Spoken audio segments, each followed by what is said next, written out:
Do you think you're ahead of the curve when it comes to emerging trends? Is your technical approach sound and in line with best practice? How about your drive to implement and your tracking against KPIs? No, I'm not talking about how you manage your business portfolio. I've got your career in mind. You know, that not so insignificant part of your life that is too often left to chance. If you're like most people, you'll have a haphazard and non-strategic approach to managing your career. That's when you put any thought into it at all. Clearly that doesn't make sense. Clearly the fact that you're still listening means that you're at least semi-interested in overcoming this deficit. Clearly, it might be useful to learn from the world's leading business-to-consumer and business-to-business marketing experts.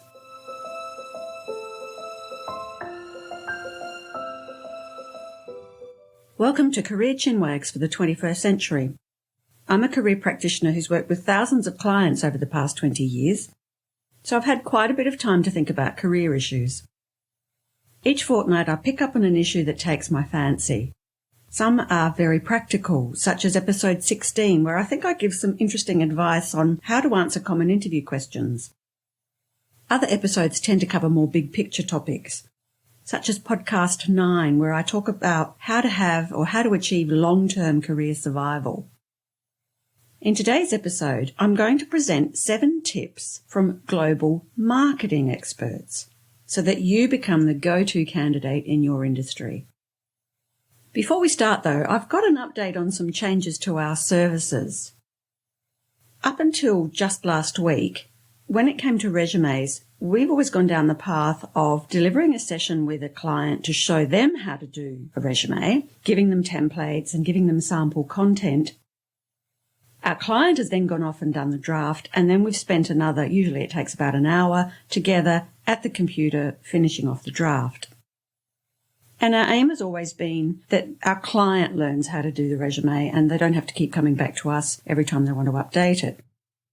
Now, this does 2 things. It costs a bit less, or quite a bit less, and it's really best practice for us to transfer the knowledge to you or to our clients that they know how to manage their own resume in future. But what we found is some people just don't want to do this work, or they're in a hurry. And so they've been asking me or asking us to reinstate the old program we had, which is called Resume Done For You. And so that's what I've done. And this is a this is a service where either one of my consultants or myself interviews you. And then we create new content and just go back and forth with you until you're happy with the resume. Whether I work on your resume or whether one of my consultants works on your resume, I still check every resume that goes out. As boring as that task is, I just really don't want any of the resumes going out without my evil eagle eye having had a look at them. And probably the other related issue to that is, I think probably because I'm wanting to relaunch this service, we've got an end of financial year sale going at the moment. So if you book in with us before 30 June of this year, there's a 20% discount, not just on this service, but on all of our services.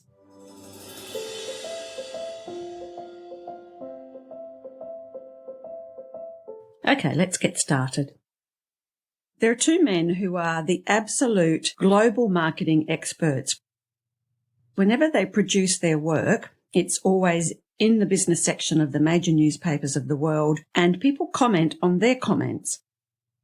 Their names are Les Binet and Peter Field, and they have a very rigorous, evidence-based and metric approach to analysing which activities work well when it comes to selling and when it comes to marketing. What I thought I'd do last time I saw it is I reckon those concepts would translate well to career selling and career marketing. And so that's what I'm going to do today. I'm going to take each of these 7 concepts or tenets that they have, let's call them concepts, and I'm going to translate them across into the career space so that you can use them and apply them to your career.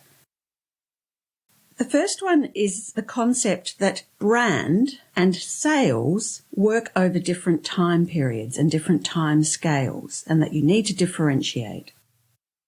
So let's look at the separate activities. They use the term sales activation. I'm just going to call it sales. So in career terms, sales, of course, is the equivalent of applying for a new job. Whereas brand, building your brand in a career space, means the same as it does in a marketing space. That term is quite commonly used when talking about careers. What Benet and Field say in relation to sales, you get a result very quickly after you start your sales process. They say that you get your result within about 6 months. And this makes sense if you think about it from a job search point of view. Once you've made up your mind to target a new role, you generally move pretty quickly, and all things being equal, you've often picked up that new role within 6 months, if not less. Brand building, though, leads to long-term sales growth, and they talk about a 2 to 3 year effort. I think if we translate that across into the career space, long-term growth is when you get to the situation where your marketplace comes to you and constantly pesters you to go and work for them. I think in a career space, we're looking at probably 12 months to maybe 18 months. I don't think it takes quite as long as 3 years. So let's look at how you can profit from this approach in your career. The first issue is you still need to have a well-executed sales campaign. Obviously, make sure that your immediate selling skills and documents are very strong. So we're talking about cover letter, resume, LinkedIn profile, job search networking, and interview skills. The second point is that building your brand, that's the work you do to ensure that your marketplace knows you and likes what it sees. Here, the recommendation is instead of having a fits and starts approach, have a long, hard think about increasing your emphasis on your career brand. Establish a strategic plan and have measurable KPIs. And I think third, find some support so that you stick to your strategic plan. I read a recent success story where the executive met weekly with a paid mentor. And as soon as I read it, I thought, wow, I think that's a little bit over the top, and I can imagine how expensive it was. But I think it would be good for you to arrange to meet a support person at least once every 6 months. They'll help you stay on track, and they'll help you make a sensible use of your time.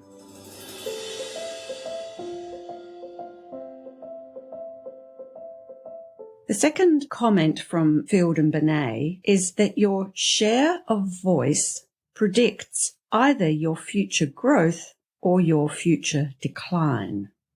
Now, I love that term, share of voice, and of course, I'll explain it in a minute. When it comes to marketing, a brand's share of voice will tend to predict its future share of market. So when a brand's voice or share of voice within a category is larger than its market share, it's very likely to grow. And then the opposite. When its share of voice is lower than market share, it's likely to shrink. So as they explain, the more people you're reaching and the more people who are talking about you, the greater your opportunity to maintain or grow your market share. If you're achieving less reach and impact than your position in your category suggests you need, there's likely to be trouble ahead. How can you profit from this tenet in your career? Number 1, improve your profile and its reach. Your marketplace can't buy you if they don't know you exist. And what they learn about you needs to be compelling. Number 2, analyze your most effective medium. And I think here it's very straightforward. For an executive or a senior professional, LinkedIn is likely to be your most valuable avenue. Interestingly, I read just this weekend, coming out of America, they're also suggesting you need to look at having a brand on Instagram and Facebook.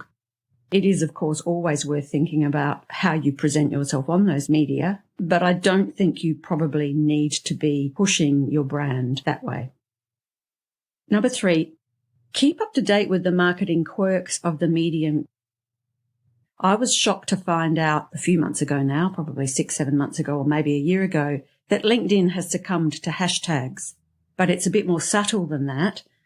They have a convention, again, unless it's changed and I'm out of date, that you're only supposed to use about 4 hashtags. In other words, they get annoyed if you have too many hashtags. Whereas, of course, on Instagram, you can have as many hashtags as you like. There's plenty of information out there. Just find an authoritative blog that can talk to you about how to manage your behaviour on LinkedIn.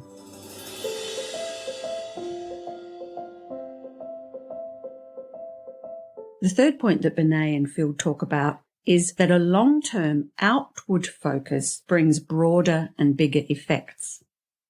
That appears blindingly obvious to me.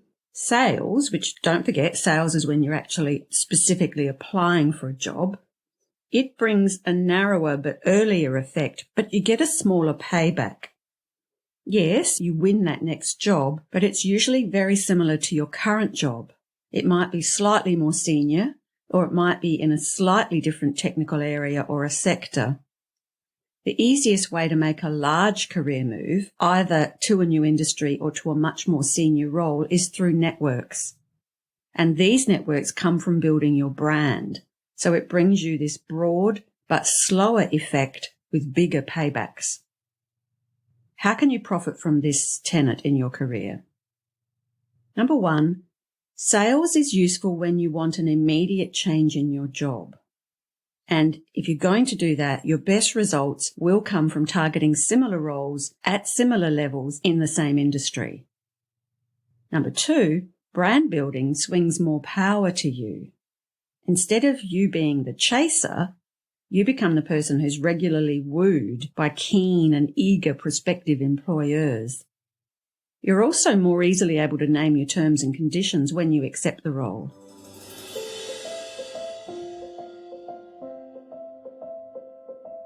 The fourth element that Benet and Field raise is the issue that the broader the reach, the greater the efficiency. They suggest that brand building should not focus exclusively on product messages. They recommend 2 or 3 key values repeatedly communicated in a way that speaks to all potential customers. In a career context, this means that you should seek to appeal to decision makers beyond your immediate market. How can you profit from this in your career? Firstly, decide exactly what it is that you stand for. Several years ago, there was an activity on LinkedIn where somebody just started a meme almost saying, find one word that you would use to describe yourself. And I hesitated a long time because I wasn't really happy with this word, but I chose the word rigorous. And I really think that if there's one word that I could use to describe myself, it's that I'm rigorous. And the reason why I hesitated is I often think, well, really in my space as a career specialist, I'm supposed to be warm and supportive and caring. And hopefully I'm all of that, but really the number one word probably for me is rigorous. I've accepted that and it shows up in all of my brand content. So have a think about you. Choose one word for yourself and then let that word shine through in all of your communication to your audience. The second point in relation to this piece of advice is broaden your commentary to non-industry specific content. A couple of years ago, I was working with somebody who wanted to go from being managing director of a smaller organisation to the CEO of a larger organisation in a different industry. And he wrote a couple of great LinkedIn blogs about leadership and about mergers and acquisitions. So one was technical and one was more philosophical. And it was part of a very successful plan. He won the role in the new industry and the larger organisation. And another way of doing it, the third way, is report on global workplace concerns and trends. If you can act as a link between change that's coming and your target market, you can gain the reputation as an expert who can help others to feel comfortable with these changes that are coming.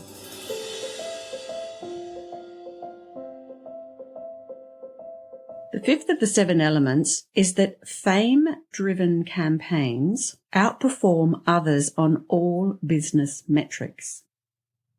According to Benet and Field, If you're the brand that everybody talks about and that springs most readily to mind, you have a serious advantage over any less familiar competitors. You're always the obvious answer to the question of what to buy. How can we translate that across to your career? Number 1, create your own content. Use LinkedIn for blogs and/or write technical papers for your industry journal, and make sure that you vary the tone and the style depending on which of these media you're using. Secondly, speak up in professional development activities. Make sure that you offer sensible and strategic comments at appropriate times in your network. Number 3, speak at conferences. Now, these days, these opportunities are quite rare. You'll need to form relationships with the gatekeepers in your target market. And if you are asked to speak, offer an interesting angle on issues that are plaguing your industry. The 6th element that Binet and Field found is that emotional campaigns are more effective on almost all business metrics, especially long-term ones. They argue that we place too much emphasis on rational messaging and not enough on emotion. Instead of delivering emotionally engaging human stories, they say too many marketers rely on dry, literal presentations. They say it's hard to build a brand that will give you long-term competitive advantage if you can't generate creative ideas that resonate with audiences on an emotional level. How can you profit from this in your career? Number 1, use subtle and understated emotion. Emotions like hope, confidence, and fear of failure all do come into play when you're selling yourself or when people are looking to buy. Number 2, make sure you understand which emotions are relative to your buyer. And I quite like peace of mind. I think it's a useful catch-all phrase. If you can convey the message that you're a safe pair of hands who will steer the organisation through any troubled waters they may face, I think it's a really valuable emotion to sell. And number 3, make sure you connect emotionally with your buyer when you're in the sales phase. And you've heard me talk about this quite a lot. Don't forget the like in that saying, people will buy from people they know, like, and trust. It's really important that you come across as likable in cover letters, in job search networking, and in interviews.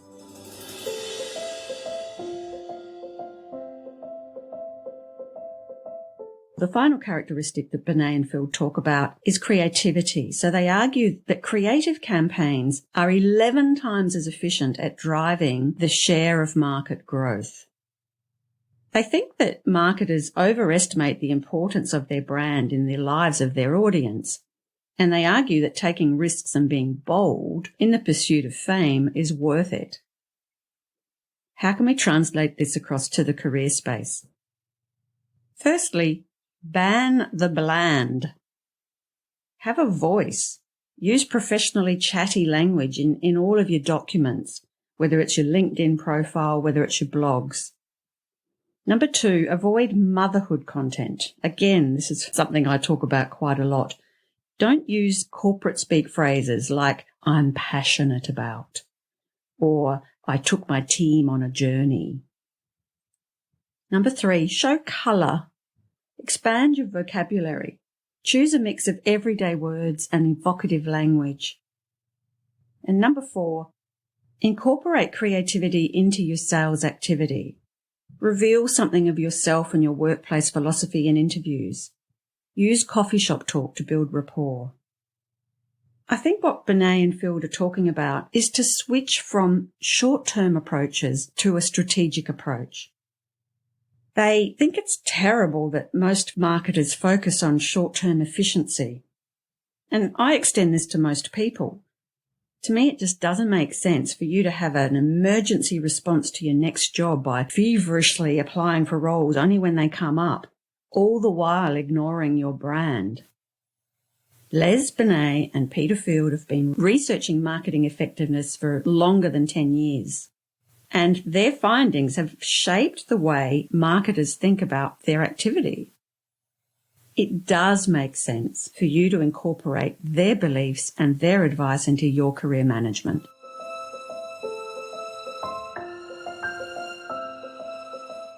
Thanks for listening to this podcast. If you like what you've heard, I'd love it if you could share the podcast or leave a review. I'm still doing a podcast every fortnight.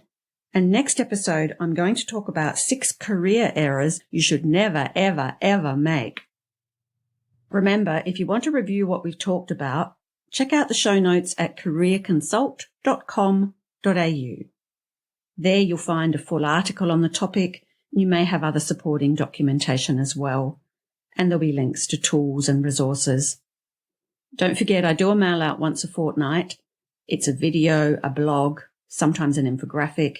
If you're interested, either contact the office on admin@careerconsult.com.au or phone us, or you'll find a sign-up form on the web. Let's finish with my hashtag. Hashtag, why not be happy at work?